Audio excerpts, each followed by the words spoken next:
คลิปนี้ก็ฝากถึงทางน้องทงเนาะแล้วก็เอื้อล่าพี่น้องคือบ่มาซอยเนาะเฮ็ดเวียกเฮ็ดงานเฮ็ดตู้กันบ่คือบ่เห็นเขามาซอยเฮ็ดเวียกเฮ็ดงานเห็นตั้งแต่เฮือนสาวน้อยเนาะก็บ่เห็นน้องทงมาซอยบ่เห็นสาวหลามาสูบสาวสาพี่น้องเอ้ยก็บ่เห็นน้องทงเข้ามาบ่เห็นเอื้อล่าเข้ามาเนาะขึ้นเฮือนตู้คำก็บ่เห็นสาวหลาบ่เห็นน้องทงเป็นหยังคือบ่มาเนาะเพราะว่าสาเหตุหยังเพิ่นคือบ่มาซอยพี่น้องเอ้ยแต่ว่าเนาะคือการช่วยเหลือคือเฮากะบ่ได้จ้างพี่น้องเอ้ยบ่ได้จ้างบ่ได้ว่านคิดเห็นคิดอยากซอยก็คือซอยพี่น้องเอ้ยบ่าวพามีก็คือไอ้ล่ะก็โทรบอกเนาะเพราะว่าบ่ได้จ้างพี่น้องเอ้ยเฮาเฮ็ดด้วยเต็มใจเนาะพี่น้องเนาะเฮ็ดซอยให้เรามีบนอยู่บนเศร้าบ่มาก็บ่เป็นหยังหั่นน่ะความหมายถ้าไปก็ FC พามีสิลุมด่าลุมโจมตีจังซั่นจังซี่พี่น้องเอ้ยเนาะก็บ่พามีก็บ่ฮู้พี่น้องเอ้ยเนาะเรื่อง FC โจมตีแบบซั่นแบบซี่ก็เพราะว่าเฮาก็สิห้ามเพิ่นก็บ่ได้พี่น้องเอ้ยและคือเพิ่นสิมาหรือบ่มามันก็สิขึ้นอยู่กับเพิ่น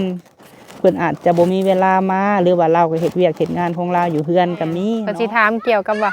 แบบว่าเป็นหยังคือบ่ส่วนมาเฮ็ดมาหยังหั่นนะประมาณนี้เพราะว่าทางเพิ่นก็มีเวียกเนาะเพราะว่าสาเหตุที่เฮาบ่ส่วนก็บางทีแบบมาเฮ็ดแบบนี้ก็บ่ได้เงินหั่นนะ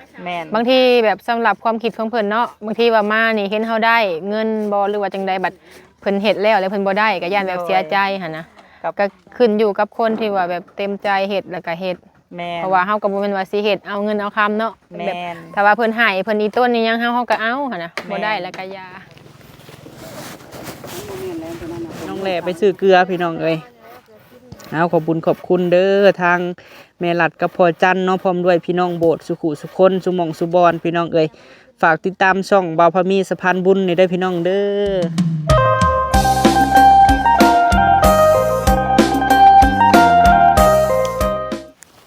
สบายดีพี่น้องสุขุสุคนได้พี่น้องเด้อเนาะพบพ่อ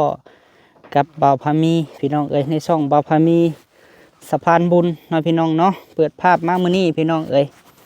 พี่แหละเนาะก็มานั่งเปิดคลิปข้างตูบคลองเอ้ยสาพี่น้องเอ้ยมาตั้งแต่เช้าๆบ่แหละพี่น้องเอ้ยถือหน่อหมอกหน่อไม้มาทางดงแรมแน่บ่าวพามีแน่พี่น้องเอ้ยมาลุงพุ่งพั่วหม้อแหกแฉกกระโปะพี่น้องหิวมาเห็ดตูบให้ทางเอ้ยสาเนาะพี่น้องเนาะโดยก็มีทางแม่รัดกับพ่อจันพี่น้องเอ้ยเป็นฝากเงินมา$300พี่น้องเอ้ยให้เห็ดตูบให้ทางเอ้ยสาพอมีบนอยู่บนเศร้าเนาะพี่น้องเนาะก็ได้อยู่6 ล้านกว่าพี่น้องเอ้ยกินนี่ก็ซื้อไม้แป้นพี่น้องเอ้ยนี่ซื้อตะปูกับ120,000เนาะซื้อตะปู120,000แล้วก็ซื้อไม้แป้นพี่น้องไม้แป้น18 แผ่นแล้วก็ซื้อไม้แน่พี่น้องเอ้ยไม้มาเห็ด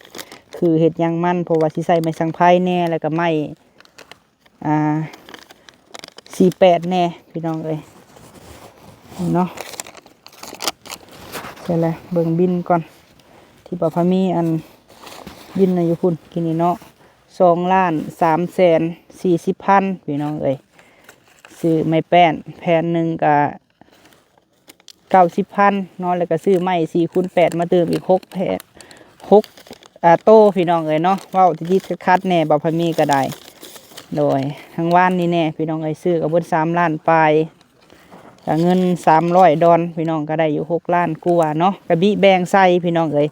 ตอนนี้ก็ได้ทั้งแป้นแล้วก็ไม้แล้วตอนนี้เนาะถือว่าก็เริ่มดำเนินการเฮ็ดเวียกเฮ็ดงานพี่น้องเอ้ยเฮ็ดให้มันสุดขุดให้มันถึงคือเพิ่นว่าแหละกระเทินซอยพี่น้องเอ้ยก็ซอยให้มันแล้วพี่น้องเอ้ยแบบจบงามเนาะให้มีบนอยู่บนเศร้าคือบ้านคือเมืองเพิ่นสาวๆก็ได้พี่น้องเอ้ยอย่างไรผู้ใหญ่เพิ่นก็มอบหมายให้เฮาแล้วพี่น้องเอ้ยขอบคุญขอบคุณหลายๆเด้อเนาะทางแม่รัดพ่อจันเนาะพร้อมด้วยพี่น้องโบสถ์อยู่ทางต่างประเทศพี่น้องเอ้ยขอบุญขอบคุณให้บุญคำนำสู่สุขภาพแข็งแรงเนาะอายุหมันควรยืนเด้อเนาะทางแม่รัดพ่อจันขอให้สุขภาพเข้มแข็งอายุหมันควรยืนปรารถนาสิ่งใดก็ขอให้ได้สมคำมุ่งมา่ปรารถนาเนาะ พร้อมด้วยพี่น้องโบสถ์สุขุสุคนพี่น้องเอ้ยให้เฮาก็บ่ค่อยเป็นดอกพี่น้องเอ้ยแต่ว่าอยากซอยให้มีบ่อนอยู่บ่อนเศร้าบ่อนที่ว่ามันแบบดีกว่าเก่าหลายพี่น้องเอ้ยที่เฮาดึงออกมาจากป่าเฮาก็อยากให้เพิ่นมีบ่อนสนบ่อนเศร้ามีชีวิตที่ว่าดีขึ้นเนาะแล้วก็สามารถต่อยอดได้สามารถปลูกผักเลี้ยงแบ่เลี้ยงไก่พี่น้องเอ้ยบอกว่าเพิ่นเป็นคนดูหมั่นขยันเนาะพี่น้องเนาะเฮาก็อยากสนับสนุนเพิ่นก็เฮ็ดน้ำกันแหละพี่น้องตูบกะเพราะว่าผู้ใหญ่เพิ่นปูทางให้พี่น้องเฮากะพร้อมจะดำเนินการเนาะเฮาก็เฮ็ดให้เพิ่นพี่น้องโดยมื้อนี้พี่น้องก่อนเฮาสิไปเฮ็ดเวียกเฮ็ดงานเนาะก็มีเรื่องนึงพี่น้องก็สิตอบคำถามของ FC เนาะพี่น้องหลายท่านถามเข้ามาในคอมเมนต์พี่น้องคลิปนี้ก็ฝากถึงทางน้องทงเนาะแล้วก็ล่าพี่น้องเนาะหลายท่านถามเข้ามาหลายพี่น้องหลายท่านเนาะถามเข้ามาเป็นยังน้องทงคือบ่มาซอยเนาะเฮ็ดเวียกเฮ็ดงานเฮ็ดตูบเป็นยังล่าคือบ่เข้ามาซอยเนาะให้เครียดกันบ่คือบ่เห็นเข้ามาซอยเฮ็ดเวียกเฮ็ดงานเห็นตั้งแต่เฮือนสาวน้อยเนาะก็บ่เห็นน้องทงมาซอยบ่เห็นสาวหล่ามาซอยบัดนี้มาต่อตูบสาวๆพี่น้องก็บ่เห็นน้องทงเข้ามาบ่เห็นล่าเข้ามาเนาะขึ้นเฮือนตู้คำก็บ่เห็นสาวหล่าบ่เห็นน้องทงเนาะโดยก็บ่มีเวลาตอบให้พี่น้องเนาะอันนี้มันก็ขึ้นอยู่แต่ละบุคคลพี่น้องเนาะการที่เฮาซอยเรือเฮาก็สิเฮาก็บ่ฮู้ว่าเพิ่นเป็นหยังคือบ่มาเนาะเพราะว่าสาเหตุหยังเพิ่นคือบ่มาซอยพี่น้องแต่ว่าเนาะคือการซอยเรือคือเฮาก็บ่ได้จ้างพี่น้องบ่ได้จ้างบ่ได้ว่านคิดเห็นคิดอยากซอยก็คือซอยพี่น้องบ่พอมีก็คือล่ะก็โทรบอกเนาะเพราะว่าบ่ได้จ้างพี่น้องเฮาเฮ็ดด้วยเต็มใจเนาะพี่น้องเนาะเฮ็ดซอยให้เรามีบนอยู่บนเศร้าแล้วก็บ่ได้จ้างถ้าบอกเพิ่นสิมาก็มาพี่น้องกันเพิ่นบ่มาก็บ่เป็นหยังเนาะโดยเพราะว่าจิตใจไผมันบ่คือกันพี่น้องคือน้องทงพี่น้องเป็นหยังขึ้นเฮือนตู่คำเนาะคือบ่มาเฮ็ดตูบให้สาวน้อยคือบ่เห็นน้องทงอันนี้ก็บ่ฮู้พี่น้องเพราะว่าก็ฮอดกระถึงแล้วเนาะคือตูบสาวน้อยก็คิดว่าเพิ่นเป็นพี่น้องกันเพิ่นอาจจะมาแต่ว่าให้บอกนี่เฮาก็บ่บอกพี่น้องเพราะหยังเพราะว่าเฮาก็คือบ่าวพามีเนาะพี่น้องก็เริ่มเฮ็ดก็คือเพิ่นอาจจะเห็นคลิปเนาะพี่น้องแล้วเพิ่นก็ถ้าว่าเพิ่นอยากซอยเพิ่นก็มาพี่น้องเพิ่นอาจจะคาเวียกคางานอยู่เฮือนอยู่ซานเพิ่นก็บ่ได้มาพี่น้องเนาะมีหลายท่านก็ถามมาเนาะแล้วพี่น้องFC เพิ่นก็บ่เข้าใจพี่น้องเนาะเวลาน้องทงเพิ่นลงคลิปเนาะส่วนหลายบ่พอมีเห็นเวลาน้องทงเพิ่นลงคลิปพี่น้องกะสิเว้าแบบบ่มากก็บ่เป็นหยังหั่นน่ะความหมายถ้าไปกับ FC พามีสิลุมด่าลุมโจมตีจังซั่นจังซี่พี่น้องเนาะกะบ่พอมีก็บ่ฮู้พี่น้องเนาะเรื่อง FC โจมตีแบบซั่นแบบซี่กะเพราะว่าเฮาก็สิห้ามเพิ่นก็บ่ได้พี่น้องและคือเพิ่นสิมาหรือบ่มามันก็สิขึ้นอยู่กับเพิ่นอาจจะบ่มีเวลามาหรือว่าเราก็เฮ็ดเวียกเฮ็ดงานของเราอยู่เฮือนก็มีเนาะแต่ว่าบ่พามีนี่ห้ามบ่ให้มาบ่ก็คือบ่ได้ห้ามเนาะแต่ว่าน้องเพิ่นเห็นคลิปพี่น้องเพิ่นสิมาซอยก็มาก็เต็มใจเพราะว่าเฮาบ่ได้จ้างพี่น้องแล้วแต่คิดว่าอยากทำบุญอยากซอยคนก็คือเห็นในคลิปเพิ่นอาจจะเบิ่งในคลิปนั่นแหละพี่น้องก็สิมาก็มาเนาะก็มาซอยก็ต้องถามอันนี้เพิ่นก็บ่ได้ถามนะว่าเฮ็ดเฮือนแบบเฮ็ดแบบนั้นแบบซี่บ่ก็น้องก็บ่ได้ถามพี่น้องแต่คันเพิ่นมาเฮาก็บ่ได้ให้บ่ได้เครียดบ่ได้อีหยังนะเนาะมาเฮ็ดนำกันก็คือซอยพี่น้องซอยแล้วก็คือซอยเป็นการที่ว่าทำบุญซอยเหลือเพื่อนมนุษย์ร่วมโลกพี่น้องเนาะหลายท่านก็ถามมาแล้วเนาะ FC บางท่านก็เวลาลงคลิปลงหยังพี่น้องเพิ่นก็เว้าแบบหลายอย่างอยู่พี่น้องเนาะก็บ่เป็นหยังเนาะเว้าว่าบ่พอมีหั่นเว้าอีหยังแบบซ้ำอ้อย FC อีหยังก็แล้วแต่พี่น้องก็เห็นในคอมเมนต์เนาะแต่ก็สิบ่เว้าพี่น้อง หลายท่านอยู่เพิ่นก็เห็นในคอมเมนต์เนาะแต่ก็บ่ว่ากันพี่น้องเอ้ยบ่พามีก็บ่ฮู้จิตใจไผมันว่าเพิ่นค่าเวียกบ่เป็นหยังจังมาซอยหายเครียดนี่คือบ่ได้หายเนาะเห็นกันก็ถามกันปกติพี่น้องแต่ถ้าบ่มีเวียกบ่พามีก็คือสิบ่ได้เข้าไปบ่ได้เข้าไปถ่ายล่าบ่ได้เข้าไปถ่ายน้องทงถ้าบ่มีเวียกบ่มีงานก็คือบ่ได้เข้าไปพี่น้องเอ้ยแต่สิให้ไปถ่ายตลอดก็เป็นไปบ่ได้เนาะคือเฮาเฮ็ดเวียกแบบซี่พี่น้องเอ้ยเพิ่นก็คือสิเห็นเฮาเฮ็ดเวียกเนาะแต่ว่าเพิ่นบ่ได้เข้ามาหาเลยครับบ่ได้เข้ามาเฮ็ดซอยก็บ่เป็นหยังมันเป็นสิทธิ์ของเพิ่นแล้ว FC นี่สิไปคอมเมนต์ว่าบ่พามีว่าบ่ให้มาจังซั่นจังซี่แบบเป็นแบบเพื่อนบ้านกันแต่ว่าอิจฉากันจังซั่นจังซี่มันบ่แม่นเด้อพี่น้องเด้อบ่าวพามีบ่เคยสิอิจฉาไผบ่เคยที่ว่าคือ FC เว้าเนาะเพิ่นก็ว่าปากหวานจังซั่นจังซี่พี่น้องเอ้ยเนาะแต่ว่าคือจังให้พี่น้องเข้าใจพี่น้องเอ้ยอันนี้หั่น FC แม่ๆของน้องทงเนาะบ่าวพามีนี่เพิ่นเห็นในคอมเมนต์พี่น้องเอ้ยคือความหมายหั่นอยากให้เข้าใจว่าบ่าวพามีเนี่ยบ่ได้อคติอีหยังเนาะถ้าเพิ่นมาซอยก็ยินดีแต่ถ้าเพิ่นบ่อยากมาร่วมงานนำเฮาก็บ่เป็นหยังเนาะแล้วเวลาน้องทงที่ว่าลงคลิปพี่น้องเอ้ยบ่าวพามีกับบ่ได้ห้ามเนาะแล้วก็บ่ได้บอก FC จะไปคอมเมนต์ช่องน้องทงเด้อจังซั่นจังซี่ก็บ่ได้บอกพี่น้องเอ้ยเพิ่นหักไปคอมเมนต์เองเนาะเว้าจังซั่นจังซี่บ่าวพามีก็บ่ฮู้คือบ่าวพามีหาบ่ได้อยากแบ่งแยกว่าจังซั่นจังซี่ให้เว้าผู้นี้เด้อเลยให้ย่องทั้งที่นี่คือบ่เลยพี่น้องเอ้ยเนาะเพิ่นแล้วแต่เพิ่นน่ะเพิ่นสิไปคอมเมนต์คือเพิ่นอาจจะบอกน้องทงพี่น้องเอ้ยในทางที่ว่ามันดีเนาะเวลาเฮ็ดคลิปเฮ็ดหยังแนะนำในสิ่งที่ว่ามันดีในสิ่งที่ว่ามันเฮ็ดแบบให้พออยู่พอกินให้กลุ่มครอบกลุ่มครัวเพิ่นก็แนะนำก็พอมีคิดว่ามันดีพี่น้องที่ว่าการที่เพิ่นแนะนำเนาะแล้ว FC แม่ FC น้องทงเนาะอันนี้ก็แบบกสิดากับคันว่า FC ทางนี้หั่นไปคอมเมนต์บอกสอนที่บอกสอนน้องทงพี่น้องเอ้ยแต่บ่าวพามีคิดว่าวันนี้ด่าไปด่ามาพี่น้องเอ้ยเนาะวันนี้ก็ได้ระหว่าง FC บ่าวพามีกับไปลุ่มด่า FC ไปลุ่มบอกสอนนะพี่น้องก็คือความหมายบอกสอนเห็นเฮาถ่ายก็บ่ได้หมายความว่าด่าดอกคือไปบอกไปสอนแบบไปแนะนำแต่สิ่งที่ว่าดีๆอยากให้มีแบบคือบ้านคือเมืองอยากให้เฮ็ดแต่สิ่งใหม่ๆอยากให้แบบมีกินมีอยู่ให้กุ้มครอบกุ้มครัวให้หาเงินเก่งให้เฮ็ดให้หาให้สร้างแบบแต่สิ่งดีๆเนาะบ่ได้หมายความว่าเพิ่นสิด่าหรือว่าเพิ่นสิเว้าเนาะแล้วก็ FC น้องทงพี่น้องเอกะลุมมาด่าทั้งพี่น้องเอ้ยลุมมาด่า FC ที่ว่าแม่ FC บ่พอมีอันเข้าไปแนะนำเข้าไปสอนแล้วก็อันเว้าไปเว้ามาพี่น้องเอ้ยบัดนี้น้องทงก็เลยว่าคือสิแม่นอ่านในคอมเมนต์แล้วบ่กล้ามาบ่หรือว่าจังไดเฮาก็บ่ฮู้พี่น้องเอ้ยเนาะอันนี้ก็ได้มันเป็นสิทธิของไผมันพี่น้องเอ้ยสิให้บ่พอมีนี่ไปบอกเพิ่นอยู่เฮือนให้มาซอยก็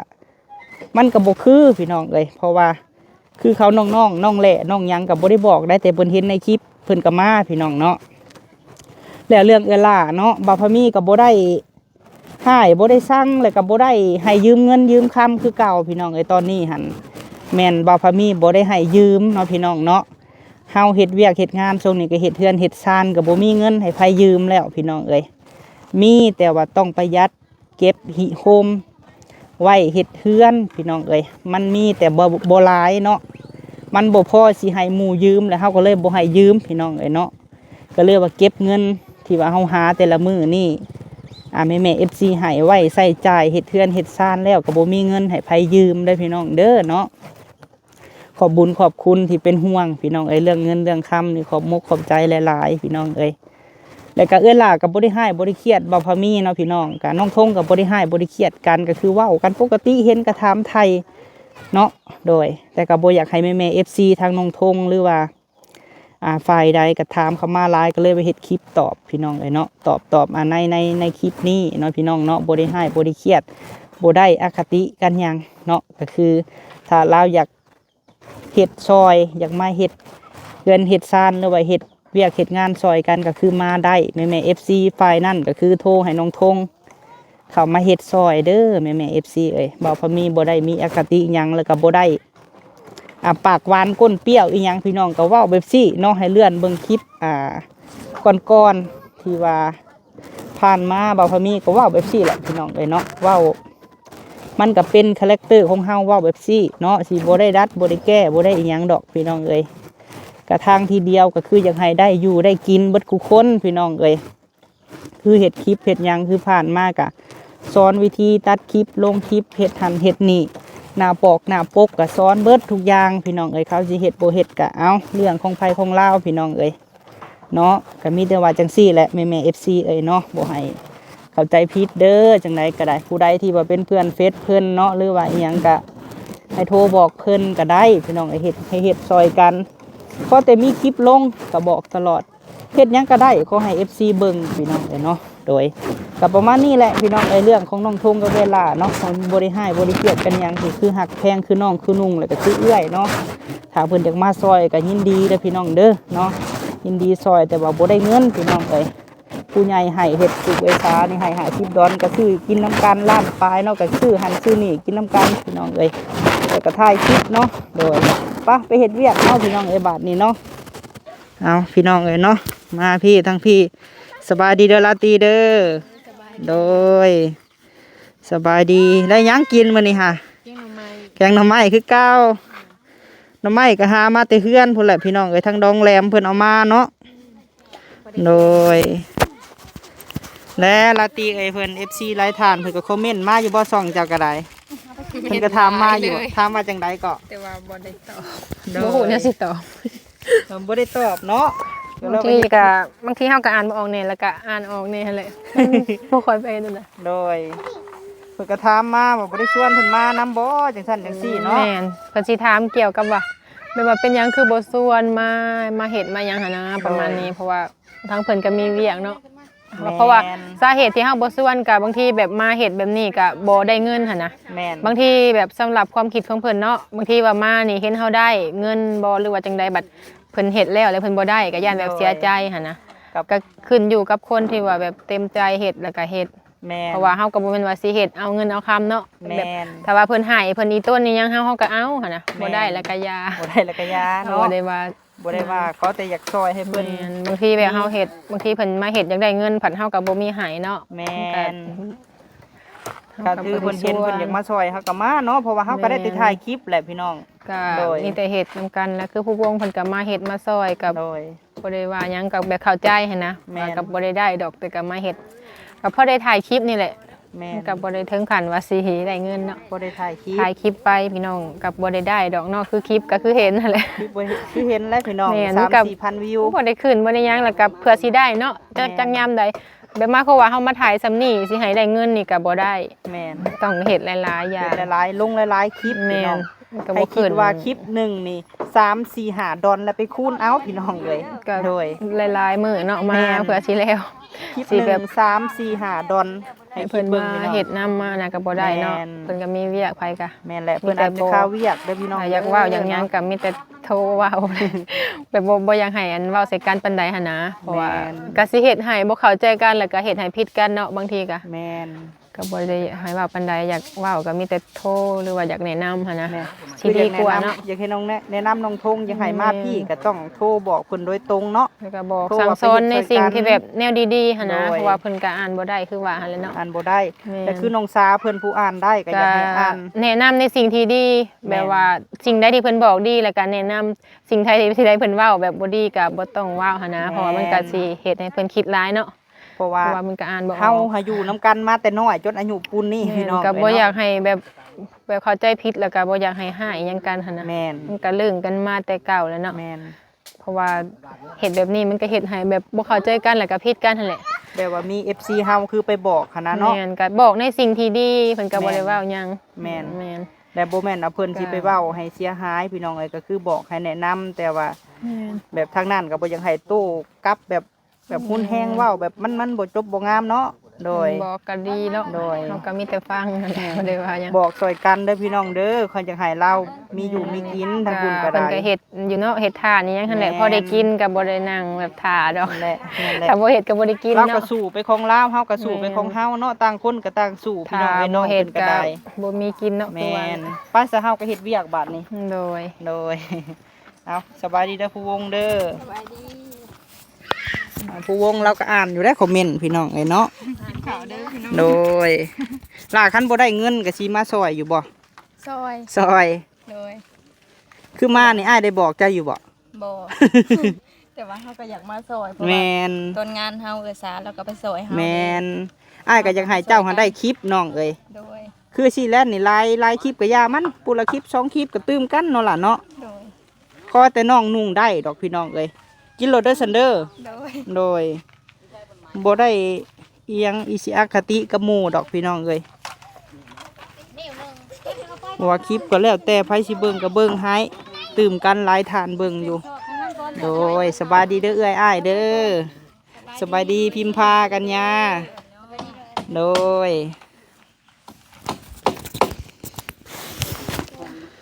เอาถือว่า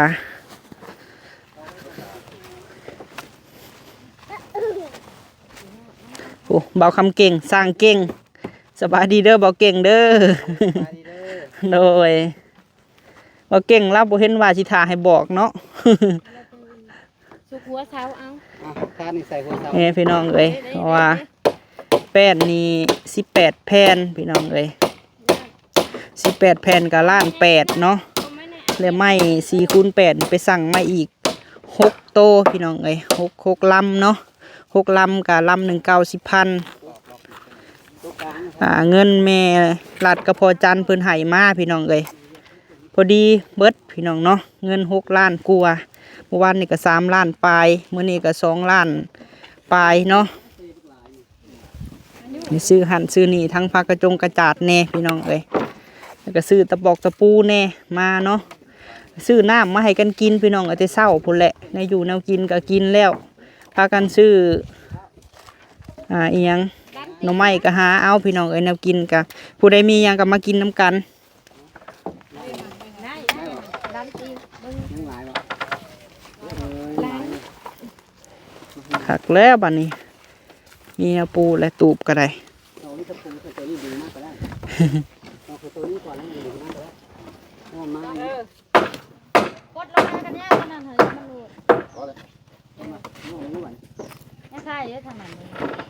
หลุดไปเลย นี่เมียนแล้วตัวนั้นนะผมยุ่งกลางเลยนะผมปลายใส่ที่ท้ายอยู่ไว้ปุ๊บ เจ้าโยกไปโยกมาพี่ ยุ่งไปบ่โอ้แป้นมันเรือมาพี่เนาะนี่เนาะดึงคืนบ่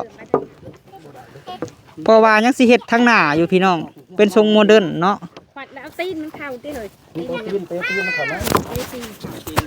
ปัด ยุ่งไปบ่แหลม ตัวน่ะปัดคางนะทั้งคน ได้บ่ ถ้าเราอยู่พร้อมกันทั้งนั้นแหละก็ได้ปัดตีนก่อน โอ้ ปัดตีนน่ะเต้ตีน ติตีน เอาตีนเข่าถ้ามาเสียมน่ะสิขุดนี่ล่ะเอาเสียมมา ปัดก็นั่นเลยค่ะต่าง เพราะว่าเสามันขดพี่น้องเลยบ่เก่งเพิ่นเลยดัดใส่ดัดแปลงใส่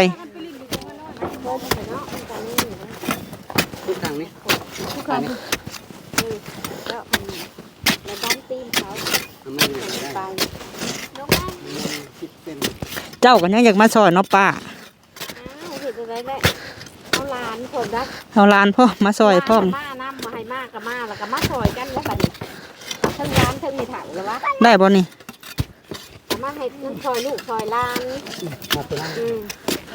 ซอยกันตัวเล็กหน่อยให้กำลังใจดี เรียงกันเลย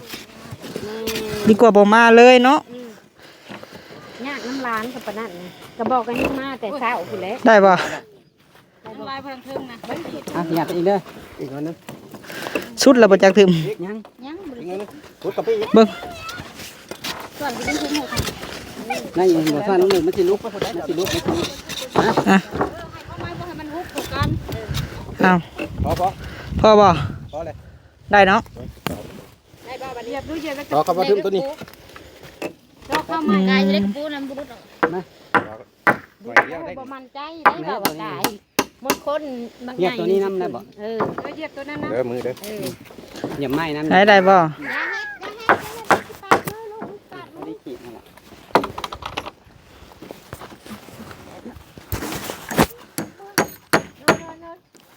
ใครดอกอ้ายพวกเอซาเพิ่นก็เป็นแน่พี่น้องเอ้ย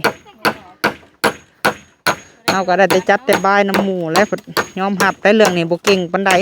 บ่เป็นเท่าไหร่เนาะแหลมเฮาก็ได้ จับ เขาได้จับแต่บายซอย เป็น ผู้คนเป็นเฮากันต้องเพิ่นก็ต้องการคนจับซอยคือกัน แม่น คน เป็นแบบได้แบบนี้เอาอันนี้ขึ้นเห็นบ่ นะ บ่ต่อ ตัวนี้ทานได้ อ๋อ สาวเซอยู่นี่ เอาซะ โอ้ยจะมาเซไปแล้วนี่อันนี้เตะตีนอีก อยู่ขึ้นบ่ได้ตีนเท่านั้นแหละ ไหนบ่นี่ในห้องบ่ไม่ทำมันอยู่คนขึ้นลายเพิ่มเอ็ด ไปลงไปพิมพ์ภาพไปพาน้องไปลิ้นบ้านอื่นดูหากันยา เอาไม้น้ำแก้วนะแก้วไม้ ทำเขามาบ่ ทำมันมีนางแหลมครับตัวนั้นแหละ คำเขามาติ เดี๋ยวได้แค่ก่อนไม่ถึงลายเขาเลย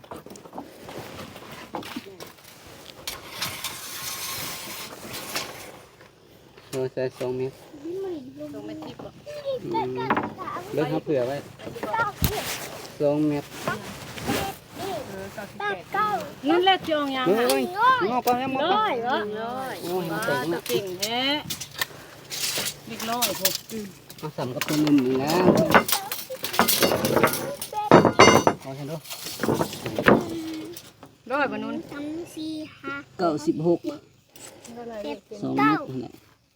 10 97 96มันอยู่เครื่องกลาง2 เมตรอีกคนนั่นเตะไปทางไหนปะเตะทางไหนตีนถ้าเป็นนี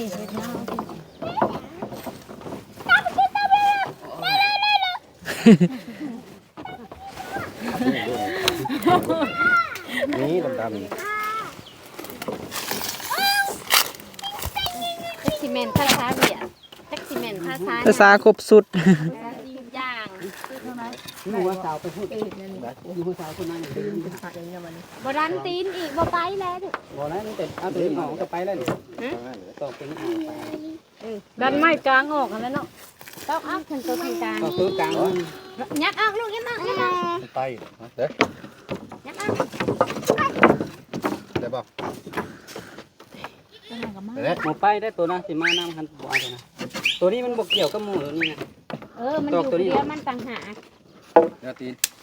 เลยงวยอากาศเลยตัวนี้ เด็กกระปูอันเดียวเหยียบทำไมเหยียบก็เวกอยู่บ่บันนี้แต่มันสุกแต่มันสุกแต่เสาเดียวนะเบิดสิจับให้เสาเลยก็ดึงขึ้นดึงเลยดึงขึ้นนะ ก็สิลูกต้นไม้นั่นแหละ ให้ได้บ่เฮ็ดได้ลูกมาพี่ ซัมเวียด ร้านคนนี้เนาะ ต้องยืนก็ได้เดี๋ยวแหละ ช่วยด้วย มาได้เลย บ่จักภาษาเลย ดึงมาได้นะ เป็นพาจ้วงไหมเป็นพาแล้วเป็นพามนุษย์ได้นะ มา ได้บ่ถึงวันนี้ ตัวอื่นไปน้ำก็ไปดึงสาวตัวอื่นก็ประมาณ เอาแต่ตัวนั่นเลยยูเอา คงไม้นี่ไม่ได้ ใส่ต่อขึ้น คือมีเพิ่ง คือมันคือว่าเป็น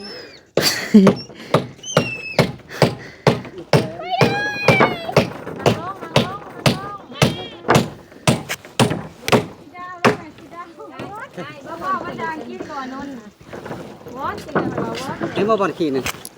พี่ ยูนี่ได้ ม้าสาวมันโกงเขาในได้ยุ่งอ๋อ ปลาอยู่บ่ไปลงหลุมผลปลาอยู่นะ คนนึงยุ่งสาวคนนึงยุ่งสาวพี่แบบนี้นี่ ยูออกแล้วตัวนี้เด้อยูออกบ่แม่นยู ยุ่งคนละทาง คือบ่ดันนะ ไปทางใดหลายเลยมันยุ่งออกมานอกสาวมันโกง เอ้า ไป มันก็ไปเลยมันต้องคุดอันนี้อีก คุดตีน คุดตีนก็ดีคือว่าพอมีเห็นเมื่อกี้เนี่ยไป คุดตีนแล้วก็ดันตีนเข่า ก็ดีตีนหัวชิบุบไปได้นะสาวนั่นน่ะพอได้นี่นะคุดตีนออก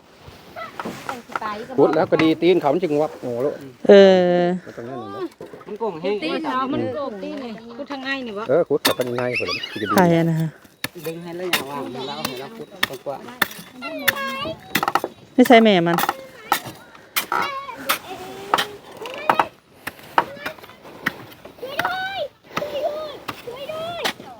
ด้วย โก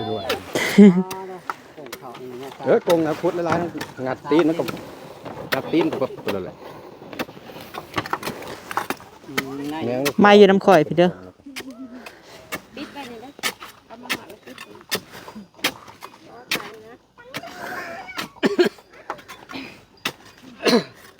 ว้าสาวเสื้อแดง เห็นบ่นอสาวเสื้อแดงของข่อย ตามเจ้านี่แล้วจะมาเบิ่ง ที่ตามไผ่ ที่ตามมึงหัน แม่นบ่สบายดี แล้วพาไปเบิ่งแน่แล้วอ่ะ แม่นบ่ เปิดหน้าให้เราเบิ่งแน่ ฮะตรงบ่ตรงปกปานใดได้ตากแดด มาไอ้ใส่ให้เจ้าน่ะ มาแต่อยากพูดสิ หมู่เซาดวงบ่เจ้าน่ะ สบายดีสบายดีดูไม่ดีวะไม่ดีเลย เอาพี่น้องเนาะตอนนี้ก็กำลังได้เป็นหูปเป็นหางเพราะว่าเบาคำเก่งเพิ่นปรับใส่พี่น้องเอ้ยปรับมุมใส่เนาะเพราะว่าเสาเฮาคดแล้วก็เพิ่นก็ดัดแก้ใหม่พี่น้องเอ้ยเอาจังไดก็ฝากเป็นกำลังใจให้ชุมเฮาเด้อพี่น้องเด้อนอกจากให้มันออกมาจบงามพี่น้องเอ้ยโดยมื้อนี้ก็ซื้อแป้นเนาะซื้อแป้นซื้อไม้มาตืมแล้วก็ไม้สังไพ่พี่น้องเอ้ยไว้แนบทั้งเทิงมันแล้วก็ต่อทั้งหน้าเพราะว่าเพื่อนซานซาในสิเฮ็ดเป็นทรงโมเดิร์นเนาะทรงโมเดิร์นต่อออกมาอีก3 เสาพี่น้องเอ้ยเพราะว่าไว้ให้เพื่อนไว้เครื่องไว้ของเนาะก็สิกว้างแน่พี่น้องเอ้ยโดยและทางหลังเสาแหลมนี่ก็เป็นไม้สังไพ่เฮาซื้อมา20 ลำพี่น้องเอ้ย